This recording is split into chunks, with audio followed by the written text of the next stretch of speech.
Okay, so now that we have the path, or otherwise known as selection, around our object, in this case a puppy, and adjusted, so we've gone around with the cursor, the direct selection cursor, and maybe made some adjustments to the path, we need to get this into our actual couch image. So we need to make that next step in merging these two images. So with that path, remember that in your paths palette, that's where it exists, and you'll want to have named it. And we can use that path as a tool. And what you've essentially done by creating that trace with the pen tool is you've created a tool that is very useful for this particular document. Now we're going to be removing this part of the image and going into another document. But if we were staying in this document, this path becomes very useful to do many things, such as change the background, change aspects of what we've selected, and so on. We've literally made our own tool in this document. So we need to select. We've given this a path, and that path has just designated this traced area of the object. But in Photoshop, you actually have to select something, create that selection with what we saw was the marching ants. We have to create that, and that allows us to literally pull from this image. So there's a few ways to do that in this case.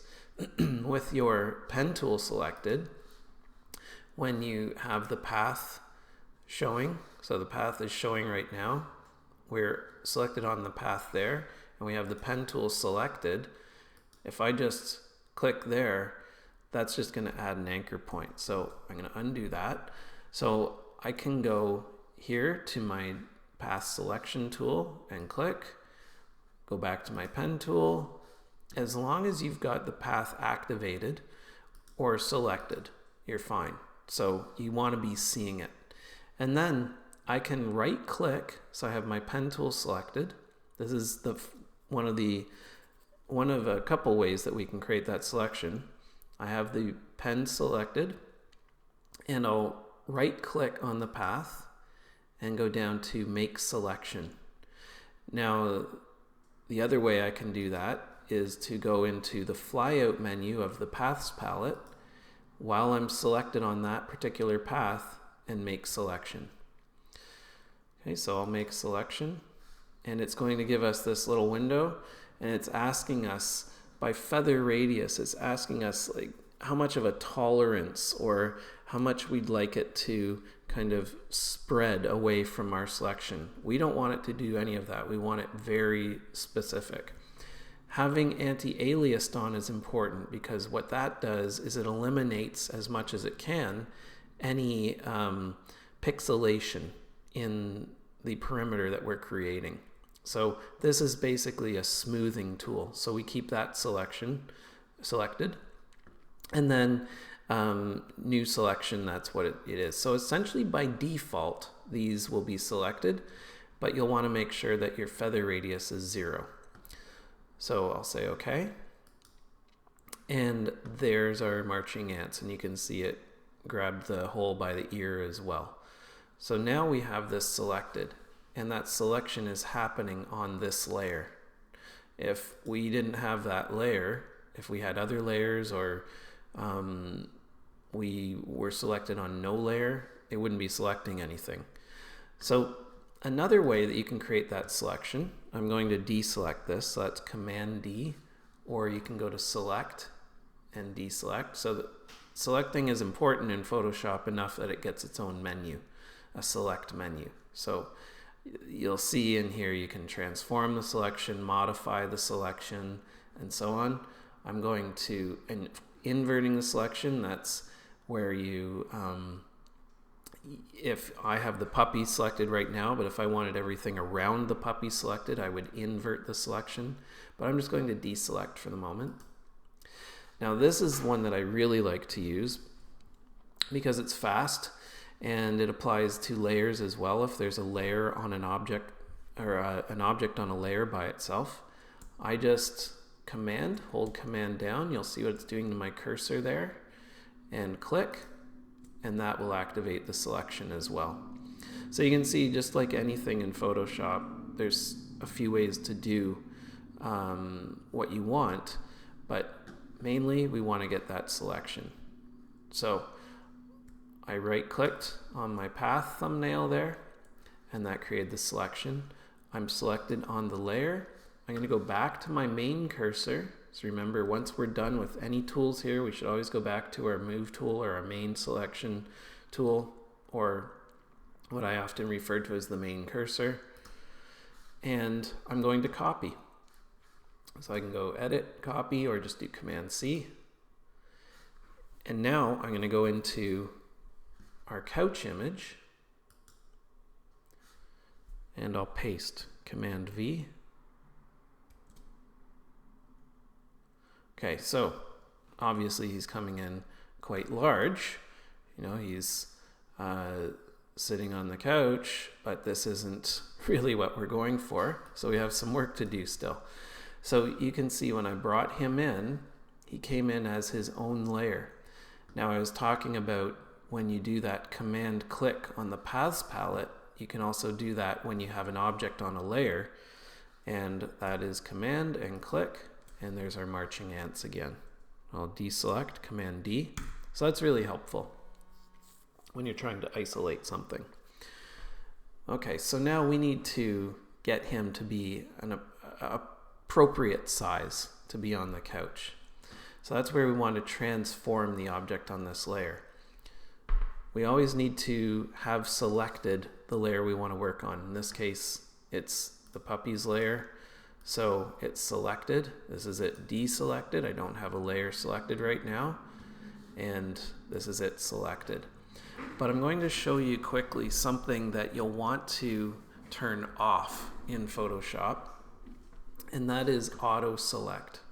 Up here at the top, you'll see Autoselect. Now, if that is on and you click in your image, it will kind of select what layer you've clicked on. This layer is locked, so it's not allowing me to select it, but this one, it selects it. That's fine when I have only one or two layers, but auto select becomes quite a headache when you have many layers and you're trying to work more specifically. I would say for advanced users of Photoshop, the auto select is more of a pain than an assistance. So I always turn mine off. So if you find you're trying to select something and you keep getting something else, it could very well be auto select. So I'm going to turn that off. And again, I always say when it comes to Photoshop, anything that's automatic is often problematic. So that's why I turn that one off. And then I know that I need to select the layer. If I had multiple layers, I could actually right click on top of what I want, and it would give me from where I clicked the layers in succession, so I can select the layer there as well. So if I was not selected on a layer, I right click and select layer 1, you can see it activated the selection in the layers palette there. So I need to be sure I'm selected on the puppy layer. Then I'm going to do Command T, or what is in the image menu as transform. So I'll do Command T, and I'm going to scale this down to a proper size. Now the tricky thing about Photoshop is that we've been getting used to holding Shift in our other programs. They've removed that default with Photoshop, and now if you hold Shift, you actually will skew something. Well, I don't want to do that. I want to maintain the proper proportions of this, so I'm going to undo that. And I'm not going to hold Shift while I scale this. So it's a little slow. There we go. So I'm just clicking and dragging. I did Command T, grabbed the corner, so you can see my cursor shows the scale symbol. And I'm just going to bring him down to a size that's convincing. for a dog on a couch beside someone. So that might be a little small, but I'm going to get him into place. So I'm moving him, I'm clicking on within the frame there, and this is very slow for some reason, but that's okay. Okay, so I want to make him just slightly bigger. All right, so now you can press return, or you can click this check mark up at the top, and that will activate the transform that you just did. Now there's a couple things to remember about this. We changed the size of this and we did not make it a smart object. Now I'm going to show you what a smart object is in a moment. So I'm going to say return, and that's activating the size. So I'm happy with that size for now. He's not sitting correctly, you know, he's not behind her, he's on top of, it's illogical where he's placed. We'll worry about that in a moment. But I'm gonna paste in the puppy again. He's still on my paste board, so I'll paste, and there he is again. And this time I'm gonna make him a smart object. Now, the idea behind scaling in Photoshop, I'll turn this layer off for a moment, is that when you scale something, he came in quite large and we scaled him down. If I scaled him back up now, he would lose quality. That part of the image would lose quality. It would become fuzzy.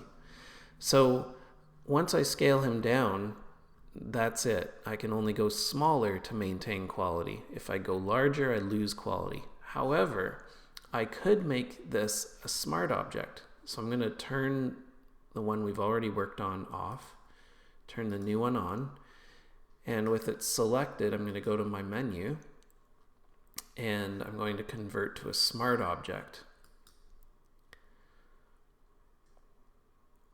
Now, the only thing with this is that it does have limitations as far as using aspects of Photoshop that involve brushes and filters and so on. But if I wanted to scale this, so I'll do Command T again, not holding Shift, I can scale him down, and let's say I just went way too small, and I press return, and I sent this to the client, and they said, can you make the dog a little bigger? Well, I can do Command T, and I can go bigger again, and I'm not losing quality because what I did, you know, you'll see it's still, we're seeing pixels now, but it's matching the rest of the image. Now, what happened there was making it a smart object, it retains the memory of that file. But if I made this one too small, and then I made him larger again, he's going to lose even more quality. You can already see he's trying to adapt, but he's lost a lot of quality. So that's the value of smart objects. The thing is, if I were to use this one, and as a smart object, I size him up again. If I wanted to do anything involving filters or brushes, I would have to select that smart object, and you'll see the icon here that indicates a smart object, and I would have to do what's called rasterizing that image. So I would have to undo the smart object aspect of it. Okay, so rasterize layer, there it is, right click, and that would deny the smart object. So if I got him placed exactly the size I wanted him, then I can do that. So you just have to know that a smart object, you have the option to free up some aspects. The other thing that smart objects do is, I'm just going to go back to before I turned it into one. It allows us to add some things such as an adjustment to the the color, for example. And I can change this, and this is going to look ridiculous, but it's just for argument's sake. I can change it, say okay, and we'll have talked about this in class. I can undo or turn off what I did.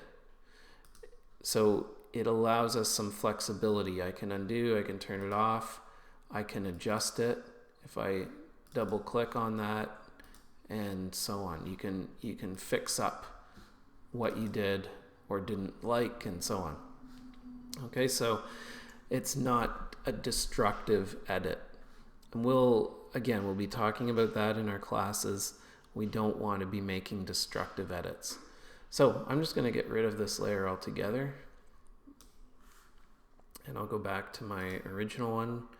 So he's sized maybe a little big. I'm going to go a bit smaller, and I can. He was never a smart object, but I never want to take a rasterized layer that I don't want to make it larger. I can only go smaller. So Command T, I'll go a little smaller with that. That's fine.